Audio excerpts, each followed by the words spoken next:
오늘은 꼬였는가 하나님의 돌파구가 있다. 꼬였는가 하나님의 돌파구가 있다라는 제목으로 하나님 말씀 증거하도록 하겠습니다. 인생을 살다 보면은 자기가 이제 계획을 하지 않습니까? 근데 계획대로 안 될 때가 있습니다. 또 예기치 않은 상황이 옵니다. 그 예측을 하는데 어떻게 이런 일이 벌어질까 이런 게 있다는 것입니다. 또 가던 길이 막힐 때가 있고 뒤틀릴 때가 있다는 것입니다. 한마디로 얘기해서 뜻밖의 문제가 막 이렇게 돌출될 때가 있다는 것입니다. 제가 아는 목사님이 그랬습니다. 시애틀로 가려고 그랬거든요. 짐 다 배로 붙였습니다. 짐 붙여놓고 하루만 머물자 뭐 이러다가 이게 뭐 일정하고 비지하고 다 엉켜가지고 그냥 전날 갔으면 되는데 그 뭐 하루인가 이틀인가 미루다가 길이 막혀버렸습니다. 굉장히 곤욕스러워하는 걸 봤어요. 중국 사역을 하려고 또 여러 가지 계획을 세웠습니다. 근데 북경 공항에서 추방당한 뭐 그런 케이스도 있습니다. 이거 계산이 없었던 거예요. 계획이 없었던 거예요. 한번 꼬이니까 이거 푸는데 한 5년 걸리더라고요. 그죠? 5년. 이런 일들이 인생에 있다는 것입니다. 여러분들 인생을 살다 보면 인생이 꼬일 때가 있습니다. 그때 분노한다고 풀리는 거 아닙니다. 그죠? 누구 탓한다고 풀리는 거 절대 아니라는 거예요.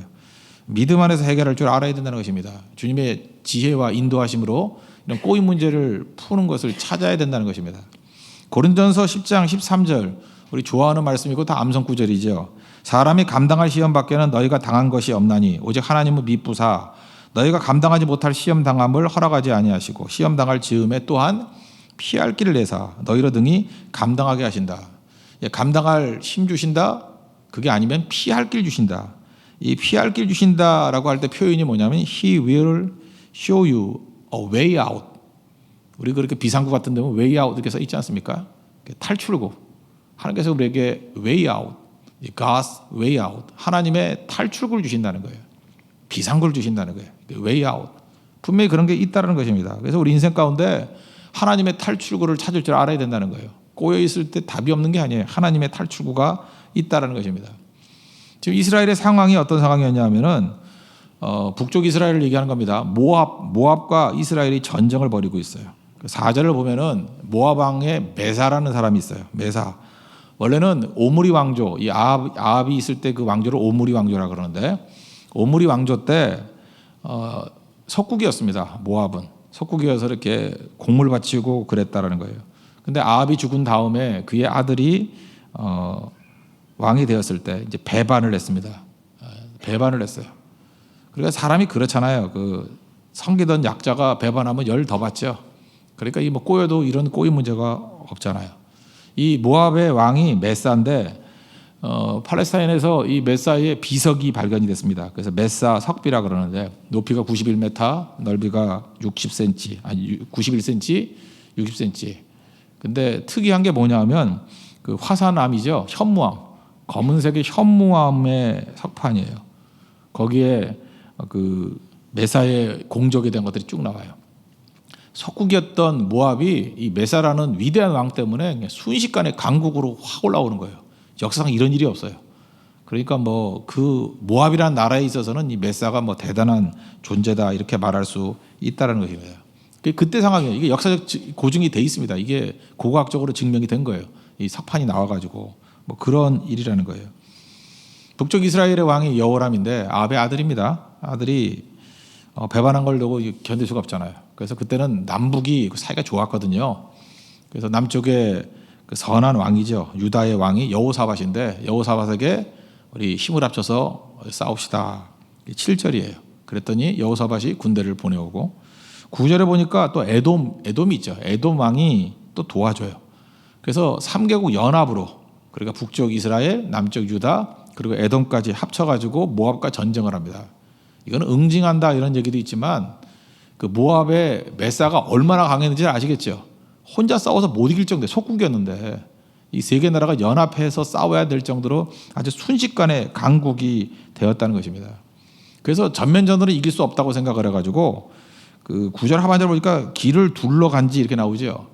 원래는 이게 요단강 건너편에 그 동북쪽에 있는 데가 원래는 모압입니다. 그러니까 요르단 지금의 요르단 지방의 북쪽 거기가 이제 모압이거든요. 그 밑에가 에돔이고 모압이에요. 그러면 요단강을 건너가지고 그냥 곧장 가면 되잖아요. 근데 그렇게 가면 전면전이 되니까 군사들이 끌고 남쪽으로 사해 바다 밑으로 쭉 내려온 거예요. 사해가 어떤 곳이에요? 물이 요단강 물이 내려오면 거기서 데들락 물이 더 내려갈 데가 없죠.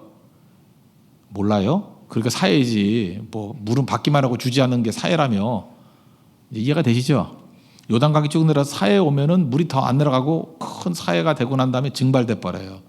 그래서 군사를 데리고 7일 동안 갔다는 건 뭐냐면 사해 밑으로 쭉 내려온 거예요. 그럼 밑에는 뭐예요? 육지잖아요. 육지로 이렇게 위로 올라간 거예요. 7일 동안. 그러니까 이게 좁은 나라지만 그 군사 이동할 때 7일 정도 걸렸다라는 거예요. 그 왜 그랬죠? 기습 공격하려고. 그러니까 작전을 잘 짠 거예요. 이게 모압의 외사가 너무너무 강하니까 그런 식의 공격을 하려고 그러는 거. 사실 기습 작전은 의외의 공격이기 때문에 쉽게 막을 수 없다는 것입니다. 이번에 제가 싱가포르 가봤더니 싱가포르에서 이제 그런 얘기 하시더라고요. 원래 그 싱가포르이 그 영국군이 주둔해 있었거든요. 영국의 아주 정예군이 주둔하고 있었어요. 근데 별로 싸워보지도 못하고 일본에게 뺏겼어요. 싱가포르 뺏기게 된 게 뭐냐면 영국군이요. 전체 병력의 95%를 바다 쪽을 향해서 포진했어요. 왜냐하면 일본 해군이 상륙작전 할 거라고. 거기 열심히 대포 갖다 놓고 뭐 벽 쌓아 놓고 진지 만들고. 그런데 일본은 어떻게 했는지 알아요? 말레이시아 쪽으로 숲을 뚫고 정글을 뚫고 들어온 거예요. 조르바로 거기서 넘어오니까 뭐 방어도 없었대요. 그냥 배 타고 넘어가서 그냥 항복했대요 다. 그 왜 그래요? 그 예상하지 않았던 루트로 오니까 그 방어가 안 되잖아요. 역사상 대표적인 것들이 또 뭐가 있죠? 카르타고의 한니발. 한니발이 로마를 공격할 때 그냥 공격하면은 그 방어해가지고 안 되잖아요. 그러니까 우회해가지고 알프스를 넘었죠. 그 참 믿어지지 않죠. 코끼리를 가지고 어떻게 알프스를 넘습니까? 예, 그죠? 그게 넘는 게 쉽지 않아요. 우리는 산 그러면 산은 그게 별거 아닌 것 같죠. 제가 옛날에 그 울릉도를 갔었는데 울릉도 그 밑에서 서면에서 그 북쪽으로 갈 때 길이 하나밖에 없어요. 지금 뭐 어떤지 모르겠지만 길이 하나인데 차 한 대 딱 지나가요. 근데 그게 이제 눈이 오고 좀 이렇게 뭐 길이 비가 많이 와서 이렇게 막히고 하니까 그거 넘어가는 것도 쉬운 게 아니더라고요. 그걸 어떻게 넘어가나 하고. 높은 산이 있을 때 산 넘어가는 게 쉬운 게 아니에요.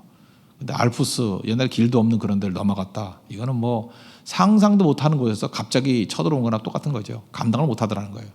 모압도 마찬가지입니다. 이렇게 기습 작전을 했는데 이 작전이 성공했으면은 사실 모압은 쉽게 이길 수 있었다고 생각을 합니다. 근데 문제가 생겼어요. 계획대로 안 되는 거예요. 일이 꼬이는 거예요. 물이 없는 거예요. 물이. 그래서 10절 보니까 아 슬프다. 우리 세 왕이 여기서 죽는구나 그랬다고요. 그래서 군사들 먹을 물도 없고 가축들 먹을 물도 없고 그래서 어려움 당한 거예요. 지금 이 어려움의 상황이 이겁니다. 이럴 때 하나님의 돌파구, God's way out. 하나님의 돌파구가 뭐냐? 하나님의 탈출구가 뭐냐? 그걸 붙들어야 된다는 거예요. 우리 인생도 마찬가지입니다. 지금도 내 계획대로 안 된 게 있잖아요. 막 꼬인 게 있잖아요. 풀 수 있는 방법은 하나님의 탈출구를 찾아야 된다는 것입니다. 오늘 두 가지 설명하고 있는데 첫 번째 말씀의 인도자를 붙들라는 거예요. 우리 인생 이건 공통적입니다. 탈출구는 말씀의 인도자 붙들 때 나오는 거고 또 하나는 살아있는 예배를 통해서 푸는 거예요. 오늘 이 본문의 핵심이 이겁니다. 말씀의 인도자와 예배를 통해서 이 어려움을 극복해내고 탈출구를 삼았다는 것입니다. 우리가 이 지혜를 얻는 믿음의 종 되기를 바랍니다. 첫 번째는 말씀의 인도자를 찾았다는 거죠. 11절을 보니까 남쪽 유다의 여호사밧이 선한 왕이라 그랬죠. 하나님을 잘 섬기는 사람이니까 벌써 이럴 때는 말씀의 인도자를 찾아야 되는 걸 알았어요. 그래서 11절을 보십시오. 우리가 여호와께 물을 만한 여호와의 선지자가 여기 있느냐 없느냐 선지자 없느냐 그랬더니 사람들이 얘기를 합니다. 그 엘리야의 손에 물을 붓던 사람 이게 뭐예요? 수종했던 사람이라는 거죠. 엘리야의 수종자 사밧의 아들 엘리사가 여기 있습니다. 잘 됐다는 거죠. 그에게 찾아가서 묻자 이런 거죠. 그렇게 중요한 게 무엇입니까? 물을 만한 선지자를 가지고 있다는 것은 크나큰 능력이라는 거예요. 길을 잃으면요, 길을 아는 사람 찾아가는 게 제일 중요합니다. 여러분 제일 빠른 길이 그거예요. 아는 사람 찾아가는 거예요. 제가 뭐 전자기기 이런 거 쓰면서 내가 별로 짜증을 잘 안 내는 사람인데 슬슬 배우면 되잖아요. 하여튼 그 애플의 아이튠을 쓰면서는 짜증이 나요. 자꾸 바뀌어가지고 이거 도대체가 이 파일 하나를 뭐 받아도 맨날 변환시켜야 되고 이제 바빠 죽겠는데 집어 던질래니 또 이 기기를 다 사놔서 버리기도 아깝고 애플은 곧 망할 거예요. 그죠? 이거 왜 그러냐면 이게 지금 자기들끼리 하는 게 이게 호환도 안 되고 하여튼 써보면 불편해요. 내가 삼성이 얼마나 부러운지 알아요. 삼성 쓰는 사람들이. 그러나 좀 허접해 보이기도 하고 뭔가 좀 그래요. 하여튼 간에 뭐 완전히 만족은 잘 안 돼요. 근데 하여튼 이 파일 옮기는 게 힘들어요. 힘든데 이거에 대해서 그냥 가만히 있는 게 아니라 제가 하나님께 묻듯이 우리 주변에 또 이거 전문가들 있잖아요. 내 아쉬움을 얘기했죠. 도대체 이게 파일부터 힘들어. 너무너무 힘들다. 가서 물어봤더니 제가 답은 뭔지 얘기 안 해줄게요. 저도 어렵게 얻은 건 답이기 때문에. 가르쳐 주더라고요. 그냥 이게 클릭만 해도 복사가 되는 방법도 있어요. 그죠? 있고, 그 다음에 또 USB 같이 쓸 수 있는 그런 것도 있어요. 그죠? 아이폰에도 꽂아가 쓸 수 있는 USB 같은 게 또 있더라고. 예. 그래서 여러 가지 방법이 있어요. 그래서 요즘에 다시 답을 찾았는데, 내가 만약 혼자서 이 문제를 해결하려고 그랬다 그러면 1년 걸렸을 거예요. 그런데 물어보니까 길이 있어요. 웨이 아웃이 있어요. 분명히. 탈출구가 있더라니까요. 그 우리 작은 문제도 이런데 우리 인생의 많은 문제 하나님 앞에 갖고 나가면 하나님에게 답 없겠습니까? 그래서 말씀의 인도자가 있다라는 거, 이건 정말 중요하다는 것입니다. 모르면 물어야 된다는 것입니다. 저는 제 인생에 인도자가 있습니다. 누가 뭐래도 예수님이에요. 예수님 내 길의 인도자예요. 답답해가지고 도대체 어디로 갈까 길을 찾지 못할 때에도 예수님께 나아가면 예수님이 분명히 길을 알려주시더라고요. 여러분에도 마찬가지입니다. 예수님 여러분의 인생의 인도자가 된다는 거 믿고 그분만 의지하는 우리 하나님 백성 되기를 바랍니다. 12절을 보니까 여호사밧이 이르되 여호와의 말씀이 그에게 있도다. 참 이게 중요한 거죠. 여호와의 말씀이 그에게 있도다. 말씀의 공급자, 여러분 쉽게 생각하지 마십시오. 그러니까 여러분들이 신앙생활을 하면서 말씀의 공급자가 있다, 이렇게 말씀을 공부하는 목사가 있다, 선지자가 있다, 이게 사실 이게 만만한 게 아니에요. 그거 없는 사람들이 얼마나 힘들게 살아가는지 아십니까? 매사에 아무것도 아닌 문제도 자기가 다 찾아가야 되잖아요. 자기가 노력해야 되잖아요. 그리고 헤매잖아요. 답도 아닌 것을 가지고 며칠 동안 고생하고. 그런데 사실 제일 어리석은 건 뭐냐면 하나님 명령과 하나님의 답을 그때그때 얻을 수 있다는 게 큰 복이에요. 근데 이런 사람들은 또 약점이 뭐냐 하면 순종을 안 하죠. 아는데 가지를 않아요. 그래서 어려워지는 건데, 진짜 능력은 뭐냐면 말씀의 공급이 있고 순종이 있으면 우리 삶이 역사가 돼요. 그죠? 역사가 된다고. 이런 일들이 벌어지게 된다는 것입니다. 저에겐 소원이 있어요. 이제 두 가지 소원인데 비슷한 얘기죠. 누군가가 위기를 맞았을 때 생각나는 사람이 되고 싶어요. 누가 어려움 당했을 때, 그 사람, 그 생각이 나면 얼마나 좋겠어요. 여기도 보세요. 엘리사가 생각이 났잖아요. 위기 상황 속에서 생각나는 사람. 여러분, 위기 상황 속에서 생각나는 아버지 되십시오. 위기 상황 속에서 생각나는 어머니 되십시오. 진짜 어려움 당하면 그 아버지가 생각나고, 어려움 당하면 어머니가 생각나는 그런 부모가 있어요. 좋은 부모예요. 근데 어려움 당하면 지긋지긋해, 이런 부모도 있어요. 그죠? 알던 길도 헷갈리게 만드는 부모. 그럼 문제가 되죠. 탐욕적이고 자기 고집 부리고 이런 부모, 자식들이 그렇게 생각한다니까요. 위기 때 생각이 안 나요. 근데 지혜로운 기도하는 부모는 위기 때 생각이 난다고요. 그게 중요한 거죠. 저 같은 목사니까 생각나는 목사가 돼야죠. 위기 때 다 헤매더라도 이때는 저기에 가면 길이 있다. 이게 중요한 거겠죠. 그 다음 또 하나는 뭐예요? 또 소원이 뭐냐? 말씀이 있도다. 완전 하나님 말씀이 있으면 풍성한 거죠. 말씀의 능력이 중요한 거예요. 돈이 있고 없고 그건 중요한 거 아니에요. 생김새 그런 거 중요한 거예요. 눈이 크고 작고 머리카락이 있고 없고 그건 중요한 거 아니에요. 말씀이 있어야 돼요. 하나님 머리카락은 다 가져가시지만 말씀은 부어주십시오. 그래야 되죠. 그죠? 눈은 작더라도 말씀은 크게 해주십시오. 여러분 인생도 마찬가지예요. 말씀이 있도다. 그러면 우리 인생이 변화된다는 것입니다. 여호수아 6장과 7장을 보면은 그 여리고성 무너뜨리는 싸움, 아이성 무너뜨리는 싸움이 있어요. 겉으로 볼 때 여리고성은 막강합니다. 막강하잖아요. 여러분 인생 가운데도 여리고성 막강하다. 성이 크다고 못 이기는 거 아니에요. 쉽게 무너뜨렸어요. 말씀이 있으니까. 말씀이 있고 순종하니까. 그러니까 여리고성이 크다고 어려운 거 아니에요. 말씀이 있고 순종하면 쉽게 무너져요. 여러분 인생도 마찬가지예요. 여러분 인생에 딴 사람들이 여리고라 그러는 것들이 있어요. 이거 불황인데, 요즘에 불경기인데 저 큰 문제를 어떻게 푸나? 말씀이 있고 순종하면 쉽게 풀어요. 쉽게 무너져요.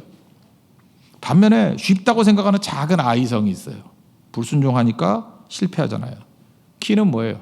말씀이에요. 말씀이 있으면 승리하는 겁니다. 물론 말씀이 있다고 다 되는 건 아니죠. 말씀 플러스 순종이죠. 말씀과 순종이 있을 때 언제나 승리한다는 것입니다. 이 길을 걸어가야 된다는 거예요. 말씀의 공부는 또 말씀과 성령은 같이 가잖아요. 이 부어주는 거예요. 성령을 부어준다 그랬잖아요. 이사야 44장 3절에 보니까 나의 영을 내 자손에게 부어주리라. 이 부어준다 할 때 이 표현이, 이 성령은 항상 이렇게 액체같이 물같이 묘사하는 것 같아요. 부어주리라. I will pour out my spirit. 그지? pour out. 물 갖다 쏟아붓기. 막 퍼 부어주는 거예요. 퍼 부어주는 거예요. 충만함을 얘기하는 거죠. 말씀이 임하면 성령께서 이렇게 퍼 부어줘요. 성령을. 그럼 살아나게 되죠. 저는 사막 경험을 많이 안 해봤지만 그 LA를 가면은 그 동쪽으로 라스베가스 쪽으로 가기 전에 그 팜 스프링스라고 있습니다. 팜 스프링스가 아마 마지막으로 휴양지인 것 같아요. 거기도 이제 사막이에요. 사막인데 팜 스프링스 갈 때 보면은 중간중간에 나무 하나도 없어요. 뭐 선인장 같은 것만 있는데 그 중간에요. 이렇게 굉장히 그 울창한 숲풀 같은 데가 있어요. 숲 같은 데가 뭐 이렇게 길이 쭉 돼 있는 거. 나머지는 다 사막인데 저기는 왜 이렇게 나무가 많지? 그 말 안 하고 가다가도 궁금하니까 묻잖아요. 저거 왜 저래요? 그랬더니 그 밑에 지하수가 흐른대요. 물이 흐르니까 나무가 잘 자라잖아요. 우리는 나무가 잘 자라는 조건이 뭐 땅이 좋아야 된다, 거름이 좋아야 된다, 뭐 힘쓰고 애써야 된다. 그거는 우리나라 같이 이렇게 비옥한 땅일 때 하는 얘기예요. 사막 가보세요. 아무 조건 없어요. 물인 데서 나무 자라요. 말씀의 공급이 있고 성령의 공급이 있는데 나무가 자란다고. 여러분 인생이 울창해지기 위해서는 말씀의 시냇가 떠나면 안 돼요. 말씀의 시냇가 떠나는 사람들은 다 메말라야. 뭐 아무리 힘쓰고 뭐 해봐야 소용없다라는 거예요. 말씀의 공급이 있어야 우리의 탈출구가 있어요. 웨이아웃이 있다고. 그 길을 찾을 수 있는 우리 하나님의 종 되기를 바랍니다. 엘리사가 뭐라고 얘기하냐면 개천을 파래요. 개천을 파래. 16절 보십시오. 여호와의 말씀이 이 골짜기에 개천을 파라. 그러면서 17절 얘기하기를 야 바람도 보지 못하고 비도 보지 못하잖아. 그런데 가축과 짐승들이 넘치게 먹을 수 있을 때 물이 흐를 거다. 이렇게 얘기를 해요. 그리고 18절 이건 여호와 보시기에 작은 일이야. 이건 아무것도 아니야. 무슨 얘기입니까? 말씀이 곧 현실이라는 거예요. 예수님이 말씀하시니 물이 변하여 포도주 됐네. 말씀하시니. 그래서 여러분들 말씀이 왜 중요하냐면 예수님의 말씀은요 현실이에요. 현실. 그래서 여러분들 지금 이 예배를 드리면서 말씀을 붙들고 말씀이 내 가슴에서 이렇게 불을 확 질러버리잖아요. 그럼 말씀이 곧 현실이에요. 뭐 내일 돼가지고 일이 풀리는 게 아니에요. 말씀 듣다가 본인은 알아요. 확신으로 와요. 아 됐구나. 그런 게 있어요. 됐구나. 그죠? 말씀이 곧 현실이니까. 그 믿음이 온다니까요. 그건 하나님이 주시는 건데 말씀을 듣다 보면 그런 게 걸린다고요. 그래서 일어서는 거예요. 말씀 하나 가지고. 마태복음 8장을 보면은 백부장 나오죠. 그 하인이 뭐 중풍병 걸렸다면서요. 그때 이 사람이 믿음이 대단하다. 이건 사실 예수님 초창기 사역이었는데 어떤 믿음이 있었냐면 내가 집에 가서 고쳐줄게 그랬더니 아닙니다. 말씀으로만 하옵소서. 그럼 내 하인이 낫겠습니다. 나도 명령권자인데 내 하인에게 명령하면 이러라 그러면 이러고 저러라 하면 저럽니다. 그 무슨 얘기예요? 예수님은 병도 명령하면 되는 분이라는 거예요. 다시 말해서 말씀이 곧 현실이라는 거예요. 근데 예수님이 막 놀라잖아요. 믿음이 크다 그러고. 우리에게도 이게 필요하다는 것입니다. 여러분 말씀이 이거는 추상이 아니에요. 말씀 곧 현실이에요. 믿습니까? 말씀이 곧 현실이에요. 그래서 말씀을 듣다가 믿음이 생겨요. 그 믿음이 곧 현실이라니까요. 그대로 이루어집니다. 그래서 예배의 자리를 떠나면 안 되는 거예요. 능력이 임하죠. 그래서 이 개천 팠던 것이 물이 넘치게 흐르는 거. 이거 뭐 하나님 앞에서 이게 큰일인지 아니야? 아무것도 아니야. 이런다는 거예요. 그리고 약속을 하죠. 물이 흐를 것이다. 너에게 승리를 줄 것이다. 다 이게 어디서 이루어졌어요? 말씀의 인도자를 찾을 때. 그래서 여러분들 모든 인생에 막혀 있을 때는 그 엉뚱한 데 가서 헤매지 말아요. 거기 답 없어요. 말씀의 인도자를 찾아야 돼요. 말씀의 인도자. 그때 여러분이 살아나게 된다는 것입니다. 말씀을 통해서 여러분의 모든 것들이 일어설 수 있는 우리 믿음의 종 되기를 바랍니다. 두 번째는 예배에서 돌파구를 찾아야 됩니다. 살아있는 예배. 20절을 보십시오. 아침이 되어 소재 드릴 때에 물이 에돔 쪽에서부터 흘러와 그 땅에 가득하였더라. 아침이 되어 소재 드릴 때 이제 물이 가득했다는 거죠. 에돔에서부터 물이 흘러왔다고. 비도 안 왔습니다. 물이 생기려고 그러면 비가 와야 될 거 아니에요. 하늘에서 오든지 아니면 땅에서 지하수가 올라와야 될 거 아니에요. 근데 그 무슨 뚱딴지 같은 생뚱맞은 물이에요. 에돔에서 흘러나온 물? 에돔이면은 그 동쪽 아니에요. 요르단 쪽. 거기 강은 없어요. 근데 거기서 무슨 물이에요? 하나님이 보내주신 물이죠. 출애굽을 보십시오. 출애굽을 보면은 이렇게 표현하고 싶어요. 불가능의 바다. 홍해가 불가능의 바다죠. 이게 200만이 어떻게 건너가요, 이걸. 그죠? 불가능의 바다예요. 문제의 바다예요. 근데 이스라엘 백성이 어디를 건너갔어요? 홍해 밑바닥으로. 무슨 얘기예요? 문제 바로 밑에 길이 있어요. 참 묘하죠? 불가능의 바다예요. 근데 그 바로 밑에 길이 있어요. 문제가 있어요. 문제 바로 밑에 길이 있어요. 우리는 안 보여요. 우리 문제로만 보이지 길로는 안 보여요. 홍해는 문제예요. 근데 홍해 길 이런 말이 나왔죠. 하나님은 그게 길이에요. 우리는 문제만 보이죠. 아니에요. 문제를 통해서 길이 열려요. 우리 문제만 보이죠. 이게 우리에게 고난인지 알죠. 그것 때문에 우리가 뜨는 거예요. 잘 보세요. 골리앗 그러면 문제예요. 근데 하나님은 그게 다윗이 뜨게 만드는 길이에요. 골리앗이란 길이에요. 그것 때문에 다윗은 만만, 사울은 천천 인정받게 되고. 그럼 이제 시각이 달라지죠. 여러분 인생의 많은 문제들 그게 여러분 길이라니까요. 그 문제 바로 밑에 길이 있어요. 홍해 밑에 홍해 길이 있다니까요. 이거 언제 발견하게 돼요? 예배 드릴 때. 아침 소재 시간에 이거 깨닫게 되더라는 것입니다. 이 파놓았던 것들, 에돔에서 오는 물, 이런 건 물이 보이지도 않는 거예요. 그죠? 거기가 문제였던 곳에서 길이 열리잖아요. 뭐 이상 물이 와가지고 해결이 되더라는 것입니다.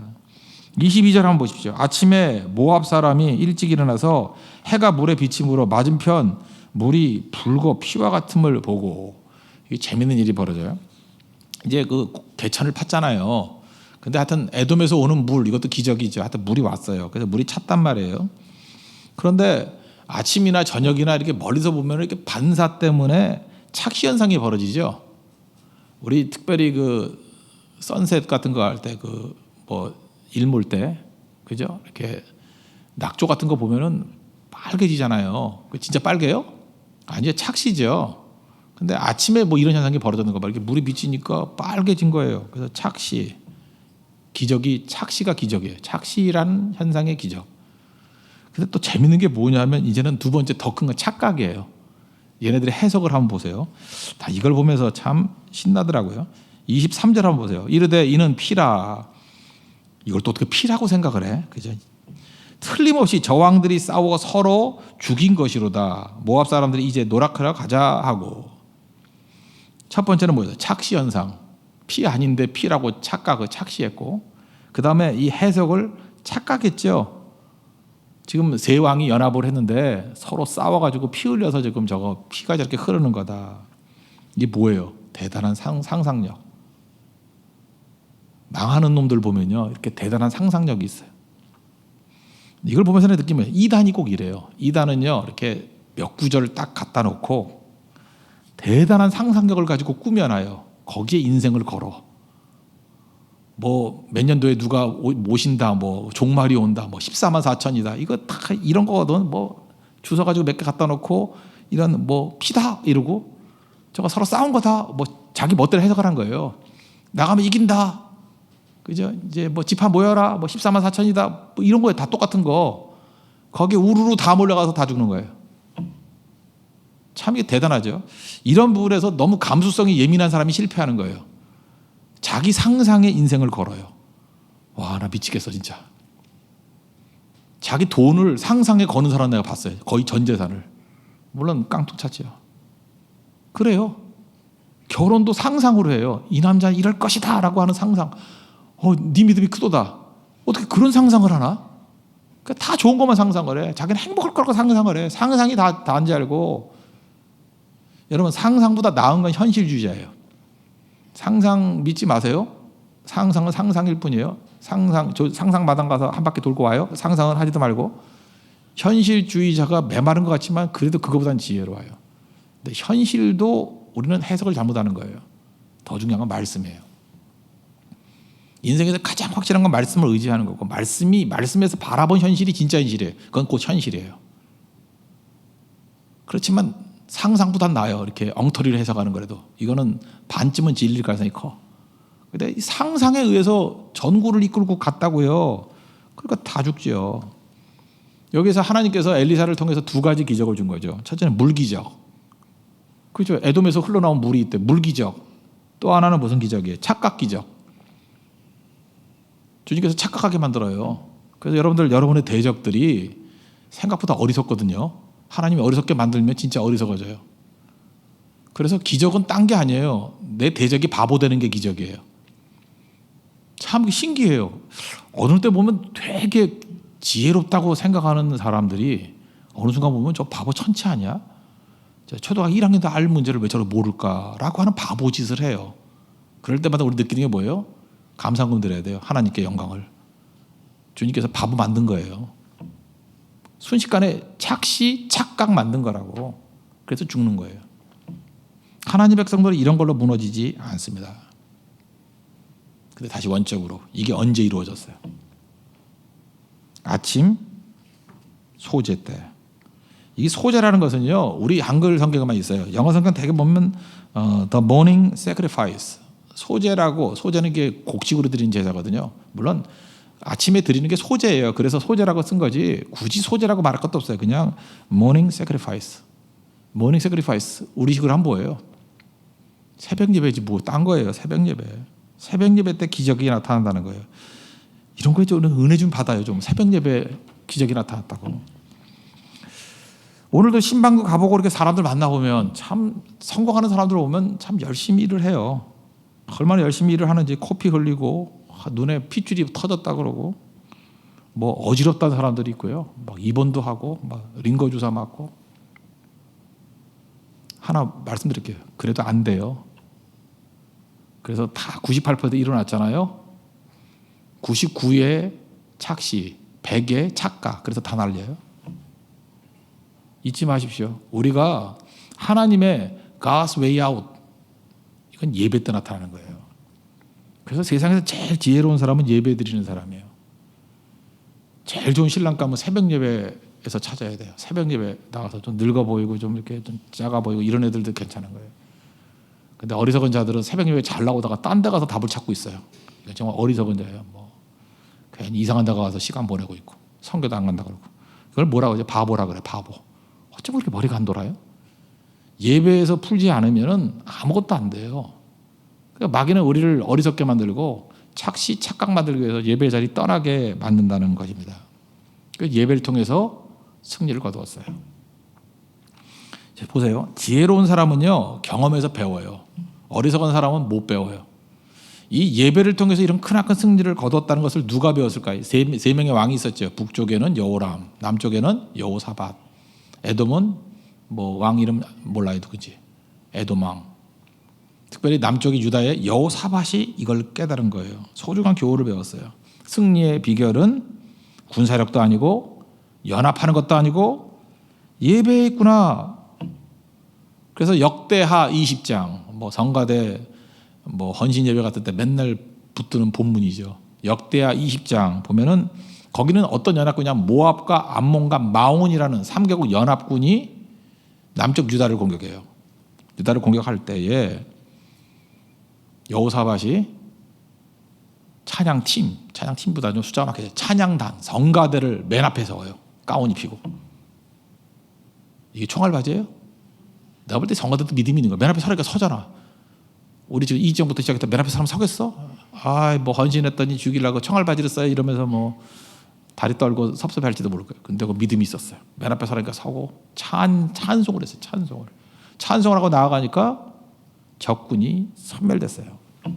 그것만 읽어드릴게요. 역대하 20장 21절 22절 읽어드릴게요. 백성과 더불어 의논하고 노래하는 자들을 택하여 거룩한 예복을 입히고 가운 입히고 군대 앞에서 행진하며 여호와를 찬송하여 이르기를 여호와께 감사하세 그의 인자하심이 영원하도다 하게 하였더니 그 노래와 찬송이 시작될 때에 여호와께서 복병을 두어 유다를 치러 온 암몬 자손과 모압과 세일산 주민들을 치게 하심으로 그들이 패하였으니 큰 승리를 거두게 됐다는 거예요.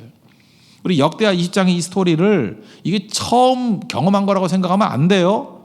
이 경험 이전에 여호사밧이 이렇게 하는 법을 누구한테 배웠어요? 이전의 싸움에서 배웠다. 이전의 싸움에서 3개국 연합 싸움에서 배운 거죠. 아침 소제 때 모닝 세크리파이스 예배 드리고 나갔더니 이런 큰 승리, 착시, 착각을 통해서 하나의 승리를 주더라. 또 하니까 돼야 한대요. 되지요. 이제 세 번째 스토리는 누가 스토리 돼요? Your story, my story. 내 인생 가운데도 이런 기적이 나타나야 돼요. 새벽 예배를 통해서 내 대적들이 착시 현상, 착각 현상, 그래서 지리멸렬 다 깨져버리고 엄청난 승리를 맛보게 되었더라. 이게 God's way out, 하나님의 탈출구예요. 우리 인생의 탈출구는 예배에 있습니다. 지혜로운 사람은 예배를 푸는 거예요. 이건 여러분 머리에 못이 박이도록 박혀야 돼요. 위기 상황이 옵니까? 꼬여 있습니까? 말씀의 인도자를 찾으십시오. 들리는 곳으로 가십시오. 말씀.